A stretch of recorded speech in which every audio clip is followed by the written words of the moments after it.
Welcome to the latest edition of the Tasmanian Regional News. Obviously, it's a very busy time. We're in the midst of a federal election. We've got both major parties making a number of announcements, specifically around housing, with housing being a priority. On top of cost of living, it is the issue, it's the topic that the major parties are talking about, and some of those announcements go to stimulus, getting first home buyers into the market, but also looking at ways of increasing our skilled workforce, as well as providing the necessary infrastructure to support housing development. But what I wanted to talk to you today about was a recent report. The report states that 40% of the cost of a house and land package is made up of taxes and regulatory costs in Hobart.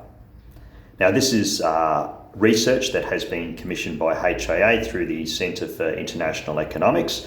Previously didn't include any data on Hobart, although we always suspected, and I guess we always knew, that taxes and regulatory costs were a major contributor to some of our housing affordability woes. But this is in black and white. It's basically stating that around about $260,000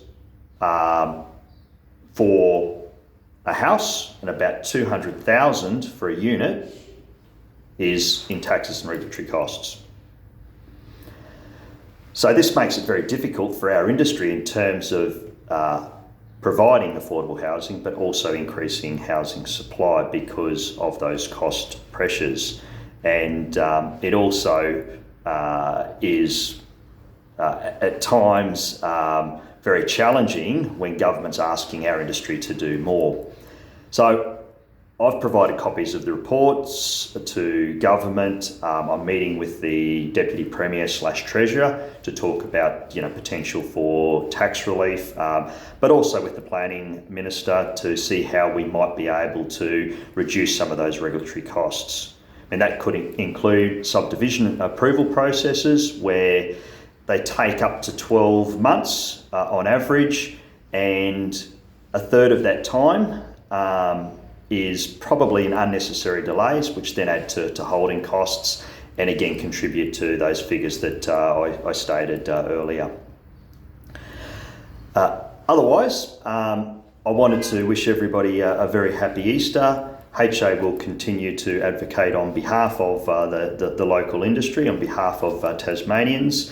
We've got a few other things that we're currently working on. There's the Northern Regional Land Use Strategy. There's also some reviews into licensing via CBOS, as well as review of CPD. And at the moment, we've got a number of applications in where we're seeking to secure some more funding to provide more training and professional development to our industry. That's all for me, and I'll see you next time.